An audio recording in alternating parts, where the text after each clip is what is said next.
हमारे मजावड़ी के औषधीय बालिका वन में छोटे बड़े कुल 1 लाख से अधिक पौधे हैं।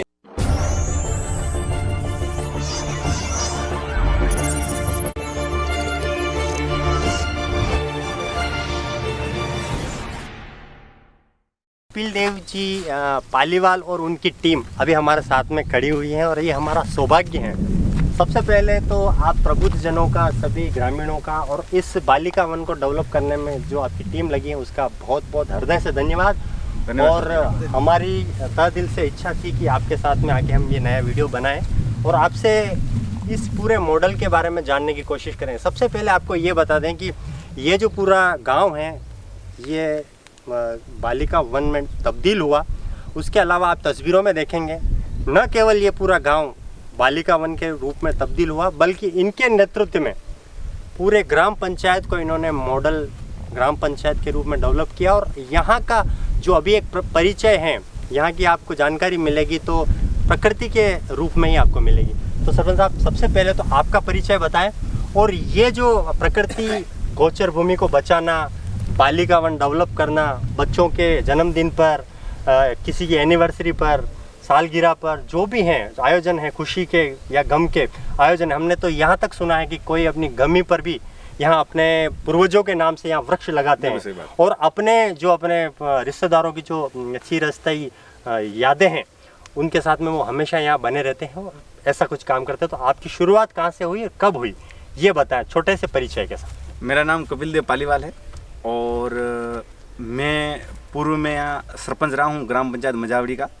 और मैंने काम करते हुए इस चीज़ को देखा है कि जनता के साथ साथ और प्रकृति की सेवा करना मुझे ज़्यादा महत्व इसलिए लगा। जो ग्लोबल वार्मिंग हो रही है और कोरोना काल के जो हालात आप देख ही रहे हैं, इससे जूझने से पहले ही मैंने इस चीज़ को समझ लिया था कि हमें प्रकृति के लिए काम करना है। और उसका मूल उद्देश्य मेरा ये रहा कि मैंने देखा है कि आजकल जो एलोपैथिक और होम्योपैथिक और इस प्रकार की जो दवाइयाँ हैं जो शरीर को नुकसान पहुंचा रही है, और औषधि जो भारत का एक अपने आप में मूल एक उसको कह सकते हैं आपका मॉडल था, औषधि आयुर्वेद के जनक, विश्व में आयुर्वेद के जनक भारतीय भारत के अंदर जो ऋषि मुनियों ने जो चीज़ें ये वो धीरे धीरे शून्य की ओर बढ़ रही है। इसको बचाने के लिए मैंने ये औषधीय बालिका वन इसका नाम रखा। औषधीय तो बचाने के लिए रखा और बेटियों के सम्मान के लिए जो समाज में पहले कुरीतियाँ जो चल रही थी, अब तो काफ़ी उसका इम्प्रूवमेंट हुआ है। उसको बेटियों को सम्मान देने के लिए इतने बड़े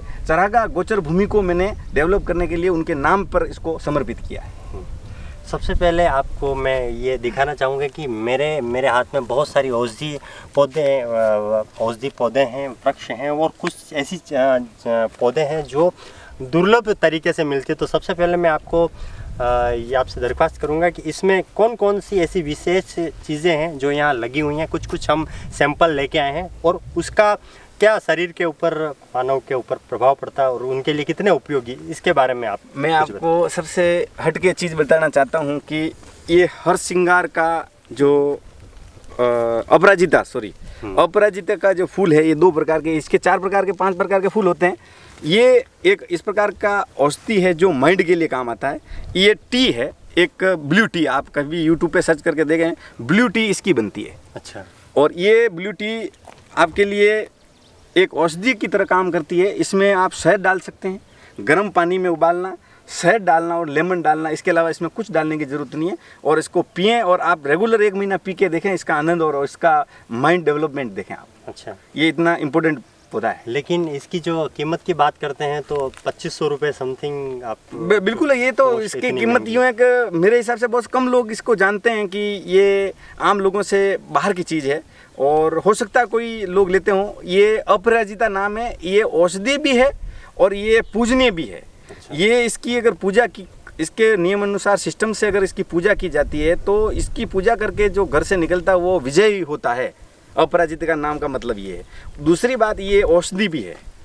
इसके चाय का तो मैं मेरे हिसाब से एक आइडिया दे रहा हूँ। मुझे भी एक शासन सचिव साहब बता रहे थे, के पाठक साहब, उन्होंने आइडिया बताया कि कपिल जी इस चीज़ का ये भी फायदा है और इसका लगभग मेरे अंदाजे से एक फूल 20 रुपये से कम नहीं है। अच्छा। हाँ, ये इसकी ये कीमत है। ये अलग अलग वैरायटी में है, ये इसके अंदर भी आता है, वो सब वाइट में भी आता है, ये येलो में भी आता है, ये अलग अलग प्रकार का है। पर ब्लू टी का नाम से मैंने देखा और मैंने इस चीज़ का मैं पिछले 2 महीने से इसका लाभ ले रहा हूँ चाय का।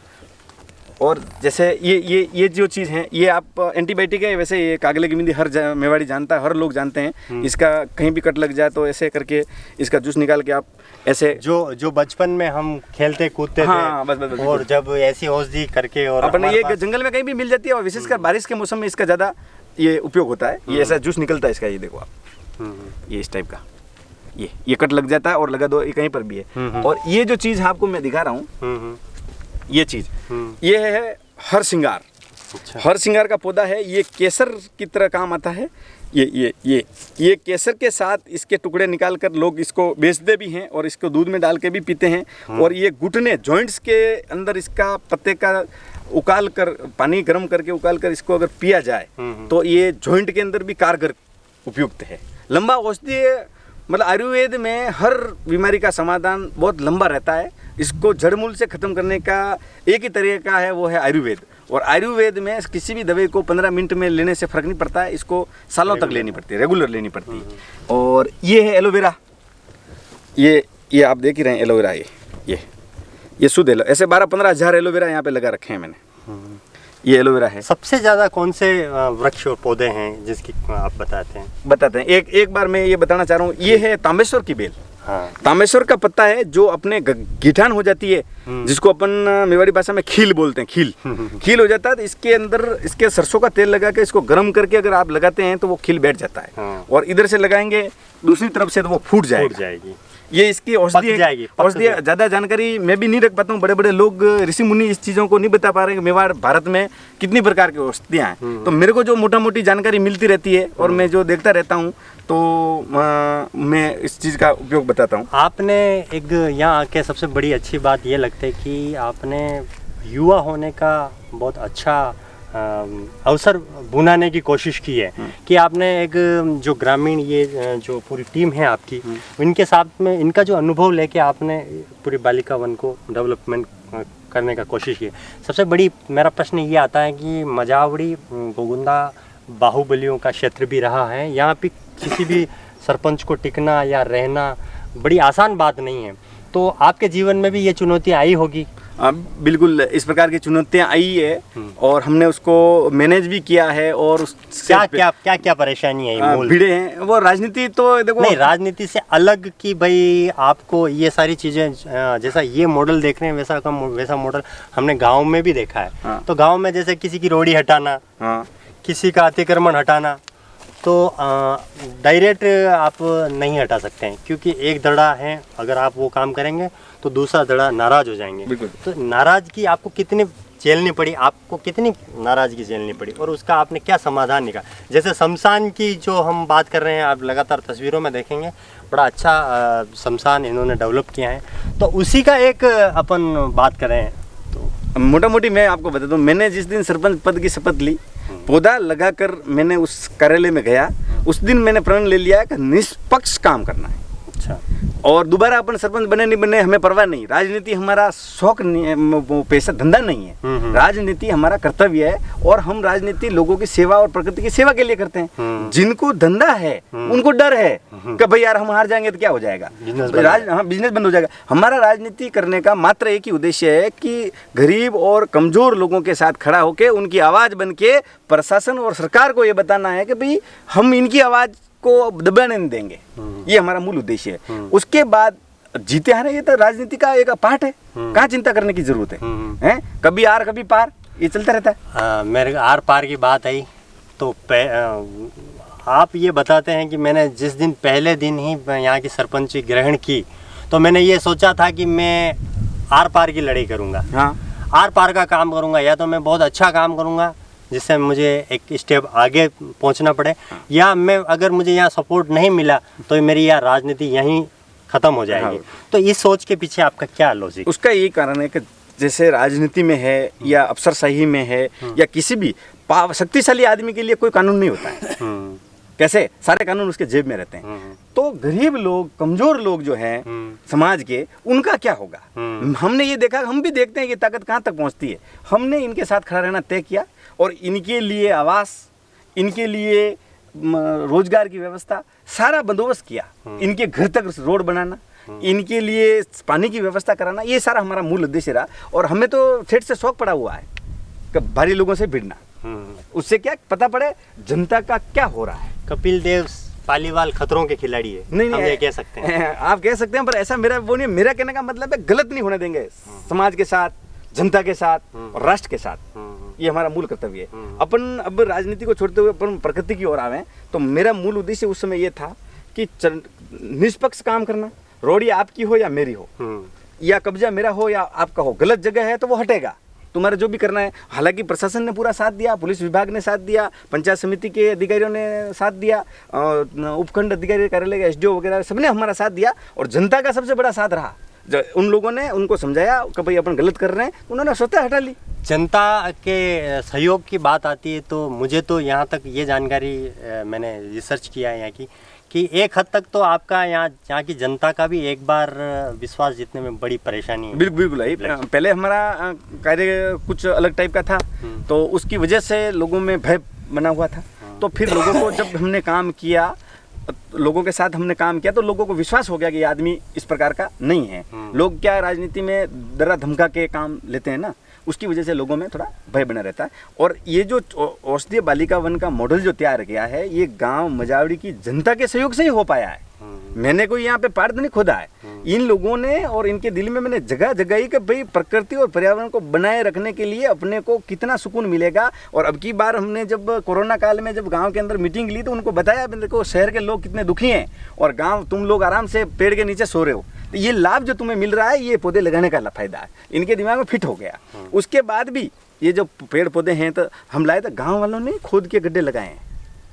खाली इतना सा काम किया कि नरेगा के जो 100 रुपये मिलते हैं, वो इनको मैंने दिए हैं कि भाई आप जो गड्ढा खोद रहे हो, नरेगा का भी सदुपयोग किया कि भाई ये गड्ढे और मिट्टी इधर उधर फेंक रहे हो, उससे अच्छा है कि गड्ढा खोदो, एक पौधा लगाओ और आप आराम से 5 पौधे दिन के लगाओ और मौज करो।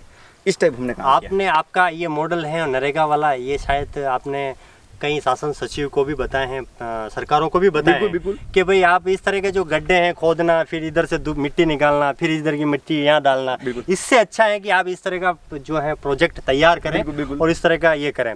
तो आपसे मैं बहुत आगे बात करूंगा, उससे पहले आपकी जो टीम है वो उनका क्या क्या रोल रहता है इस पूरे मॉडल में, उसका आप परिचय दें। जैसे हमारे सबसे पहले हम लोगर जी कहते हैं, ये उप सरपंच साहब हैं हमारे अम्बालाल जी प्रजापत, और यहाँ का अभी वर्तमान में सरपंच हैं कमला देवी जी, और वर्तमान में यहाँ के वार्डपन साहब है, ये मेरे साथ वार्डपन साहब रहे हुए हैं। ये पूरी टीम है हमारी। ये सुरक्षा गार्ड है लोगर जी, ये जगन्नाथ जी, वो लोगरबा हैं, वो आ रहे हैं वो पीछे से। ये रात्रि सुरक्षा गार्ड है, और ये शंकरबा हैं, दिन की चौकीदारी करते हैं। इस प्रकार से गांव के लोगों ने, हर व्यक्ति जो गांव का है और वो रास्ते से जा रहा है, तो वो खुद अपनी सुरक्षा देखता है कि जंगल में कोई पौधा नहीं खा ले गाय भैंस, उसकी सुरक्षा वो खुद कर लेता है, कहने की जरूरत ही नहीं है। इस टाइप से हमारी पूरी टीम, पंचायत जब मैं सरपंच था तब हमारी पूरी टीम ने मिलकर काम किया, मैंने अकेले ने कुछ नहीं किया और न मैं अकेला कुछ कर सकता। इसके बदले इनको मेहताना मिलता है या फिर ये नरेगा के अंदर सारा ये मैनेजमेंट सिस्टम कर रखा है। अच्छा। और कहीं अगर ऐसी जरूरत होती है, कभी ऐसा स्टेटमेंट नहीं होता तो मैं कोऑपरेट करता हूँ। अच्छा। जो भी होता है, जो इनकी व्यवस्था को पूरी मैनेज करते हैं, इस प्रकार से हम लोगों ने काम किया। अब मेरा प्रश्न ये आता है सरपंच साहब, कपिल जी, कि आगे का आपका क्या मॉडल है? आप इस मॉडल को आप किस तरह से आगे स्टेप आगे ले जाना चाहते हैं? बिल्कुल, मैं बताना चाहता हूँ। छोटी सी बात है कि जिस दिन के पाठक साहब शासन सचिव ऑफ नरेगा अभी आए थे, तो उन्होंने इस मॉडल को देख के राजस्थान के अंदर एक आदेश जारी किया, जिसमें हर वन विभाग, पंचायती राज के अंदर और कोई भी किसान अगर नर्सरी लगाना चाहे तो आप नरेगा से उसका स्टेटमेंट बनाकर उसका उपयोग कर सकते हैं किसान के लिए। उन्होंने इस चीज़ को देख के इतने प्रभावित हुए, तो उन्होंने ये राजस्थान जैसे जयपुर बता रहे तो उन्होंने आदेश जारी कर दिया। तो इसको देखकर कई जगह ग्राम पंचायतों में काम चल रहा है। जैसे पास में काचबा ग्राम पंचायत है, वहाँ पे ऐसा मॉडल बन रहा हुआ, सायरा में, राव मादड़ा में बन रहा है, कोरोड़ा में बीडीओ साहब धनपत जी ने 5 पंचायतों में काम शुरू कर रखा है। ऐसे कई क्षेत्रों में इस प्रकार का काम हो रहा। और कई बड़े लोग मेरे को फ़ोन भी करते हैं कि यार हमारे यहाँ पे एक हम फार्म हाउस लगाना चाह रहे हैं यार, कैसे पौधे लगाएं, क्या करें। तो उनको मैं ज़्यादा एवरेज देता हूँ, औषधीय पौधे लगाएं तो वो बीमारी का समाधान भी करेंगे। एलोवेरा लगाएं, हमारे यहाँ पे एलोवेरा कम थे तो हम वल्लभनगर से 12,000 एलोवेरा लाए, हमने लगवाए, आज भरमार है एलोवेरा की।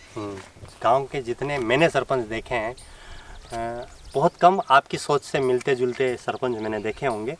सबसे बड़ा सरपंचों का ये कहना है कि पैसा मिलता नहीं है, सरकार से आता नहीं है, और ग्रामीणों का कहना होता है कि विकास होता नहीं है। मैंने एक योजना आपके मुंह से सुनी थी, शमशान वाली, गोलवकर योजना, गुरु गोलवकर योजना। उसमें आपने 1 लाख रुपए लगाए, आपने खुद अपने पैसों से, और 10 लाख रुपए बदले में आपको सरकार की तरफ से मिले। बिल्कुल बिल्कुल। तो ये छोटा सा आपका प्लान है, उस बारे में हमें बताएं। सरकार पहले बीजेपी सरकार के अंदर योजना थी गुरु गोवलकर, जिसमें शमशान ये ऐसी कोई सार्वजनिक चीज़ होती थी, उसमें 10% पैसा ग्राम पंचायत के जनता के द्वारा लिए जाते थे। तो मैंने जनता से प्रयास किया और जनता से मिलकर उस पैसे को हमने लगाया। कहीं कोई कमी रह जाती है, किसी के पास जैसे कमज़ोर बस्ती है तो वहाँ फला है, ढाणी है, तो उनमें नहीं हो पाते तो हम खुद ही लगा लेते हैं। ऐसा कोई बड़ा काम है नहीं, मर्द रहे नहीं है। बहुत सारे लोग मंदिरों में दान देते हैं, बहुत सारे लोग अलग अलग प्रकार से अपना नाम कमाने के लिए देते हैं। हमने इनके परिवार के लोगों की सुरक्षा, इनके बच्चे भी सुरक्षित रहे, इसके लिए रोड, शमशान वगैरह। और शमशान तो सबका लास्ट का आसरा है, हर व्यक्ति का आसरा वही है लास्ट में। एक दिन उस वहीं पे आना, इसलिए मैंने उस गुरु गोवलकर योजना में और ऐसा इन्वेस्ट किया। उससे क्या वो पैसे लिया है और हमने अतिक्रमण हटवा दिया। लोगों को समझ, जो साम दाम दंड भेद, जो जिस भाषा से समझा उस भाषा से उसको समझा के और उस चीज़ को हटवा के, और हमने 4 दीवारी करके शमशान बैठक व्यवस्था वगैरह वगैरह तरीके से कर दिया। इसी प्रकार किसी प्यऊ का काम करना है, किसी का कबूतर, जंगली जीवों के लिए सुरक्षा के लिए कबूतरों का दाना पानी करना है, इसी प्रकार किसी गरीब के लिए भोजन की, कपड़े की, इस प्रकार की व्यवस्था हमारे। और मेरे को तो जहाँ जहाँ मैं गया हूँ वहाँ लोग मिल गए हैं सहयोग करने वाले, जुड़ते गए। उसमें कोई तकलीफ ही नहीं है कि भाई मैं नहीं करूं। पर यूं है कि उसमें सिस्टम यूं रहनी चाहिए कि नीति अपनी साफ हो, अपना काम करने के तरीके साफ हो, भ्रष्टाचार नहीं हो, हर आदमी जुड़ेगा आपसे। जिसने आप गुरु किसको मानते पहले तो? मेरे गुरु का मतलब मैं हालांकि एक मोटी बात कहना चाहता हूँ कि गुरु आजकल वो है जो धोखा दे। सबसे बड़ा गुरु वही है जो सिखाए। ठीक है। और मतलब जहाँ पर भी गए गुरु, तो उस समय क्या हुआ कि सारी पब्लिक हमारे विरोध में थी कि ये कैसे कर लेगा, सारे गुरु एक तरफ, कि कैसे कर लेगा। जब अपने को ऐसा महसूस होता है तो मेरे गुरु ने मुझे यूँ बताया कि जब संसार अगर विरोध में खड़ा रहता है, इसका मतलब आपके लिए द्वार खुल रहे हैं और आपको वहाँ भिड़ना है, आखिरी चोट के अंदर आपको पानी मिलेगा। तो हमने उस दिन ये निर्णय ले लिया कि पीछे सरकना नहीं है, भले कुछ भी हो जाए, मरना तय, पर राष्ट्र के लिए और प्रकृति के लिए और जनता के लिए काम करना है। अपना कोई पैसा थोड़ी है राजनीति, हम राष्ट्र के लिए, देश के लिए, धर्म के लिए और अपने हिंदुत्व और वजूद के लिए काम कर रहे हैं, और हर आदमी कर रहा है इसके लिए। कोई नई बात तो है नहीं है, और करना चाहिए। अगर अपने राष्ट्र के लिए और अपने देश के लिए और अपनी मातृभूमि के लिए और अपनी जनता के लिए अगर आप नहीं बोलते रहे हो, खाली जेबें भरने में लगे हुए हो, तो आपसे धूर्त आदमी और कोई नहीं है। जीवन में एक काम तो ऐसा करना चाहिए कि जिससे हमें आत्मसंतुष्टि हो और हम भगवान को जाके हमारा काम बता सके। बिल्कुल, आप इस तरफ कैमरा घुमा के दिखाएं कि ये बड़ा सुंदर पहाड़ है। और कपिल जी, मैं यहाँ आता हूँ तो मुझे एक पिक्चर का डायलॉग याद आता है, माझी पिक्चर माउंटेन मैन का डायलॉग है कि आप भगवान के भरोसे मत बैठे रहो, क्या पता भगवान आपके भरोसे बैठा हो। तो यहाँ आके आपकी बहुत सारी चीज़ें चिरस्थायी यादें होती है, और हम आप भगवान से प्रार्थना करते हैं कि आपका ये मॉडल है, आपकी ये टीम है और आपका विज़न है, लगातार आगे बढ़ते रहें। और क्या हमारे दर्शकों को आप क्या लास्ट मैसेज देना चाहते हैं? मैं एक छोटी सी बात आपको, और अगर बिल्कुल, आप कहें तो मैं। अरे बिल्कुल, मेरा ये निवेदन है कि सरकार द्वारा योजनाएं समस्त ग्राम पंचायतों में है, हर जगह हर क्षेत्र में है, पर वो करना नहीं चाहते, इच्छा शक्ति नहीं है, उनका विजन कुछ और होता है, इसकी वजह से वो काम नहीं। वरना मैंने कोई जेब से घर से कुछ नहीं लाया, मैं न घर से कुछ लाया न घर कुछ ले जाऊंगा।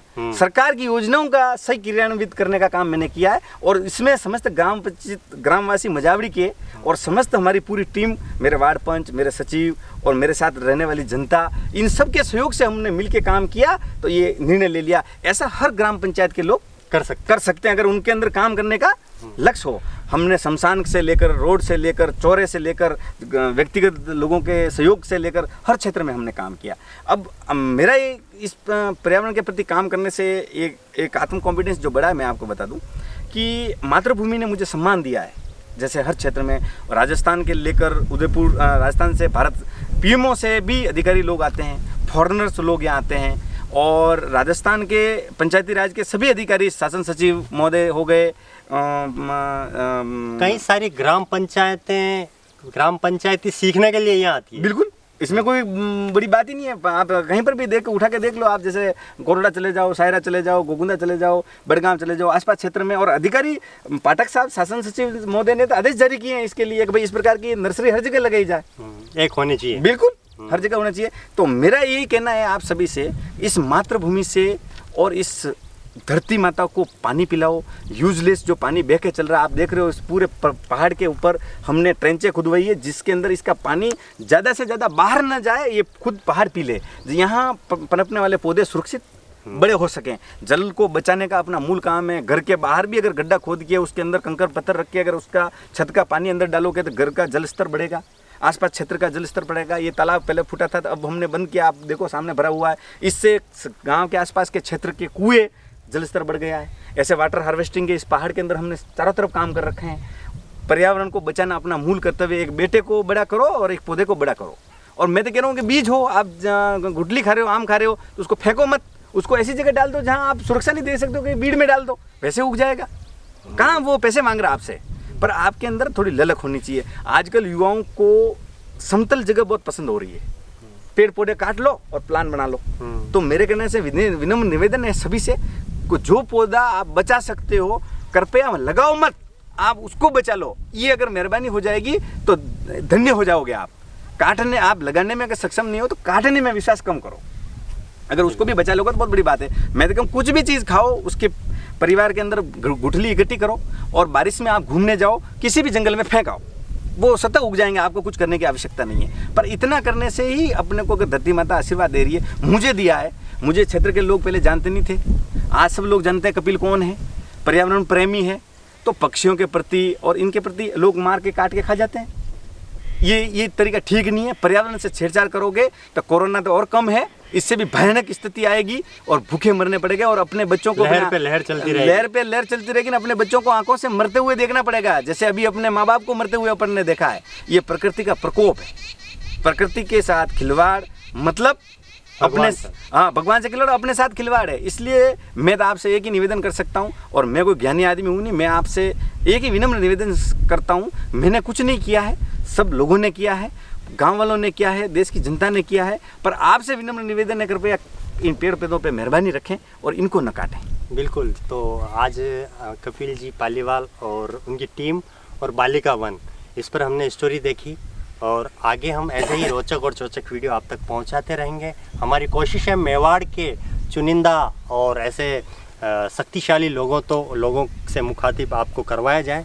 और आप हमारे चैनल को सब्सक्राइब कर लें, शेयर कर लें, लाइक कर लें। और कपिल जी के नंबर नीचे मिलेंगे। कोई भी ग्राम पंचायत के लोग या कोई भी व्यक्ति ग्रामीण औषधि पौधों को लेकर कोई भी जानना चाहें तो कपिल जी से संपर्क कर सकते हैं। शुक्रिया, धन्यवाद, जय मेवाड़। भारत माता की जय हो।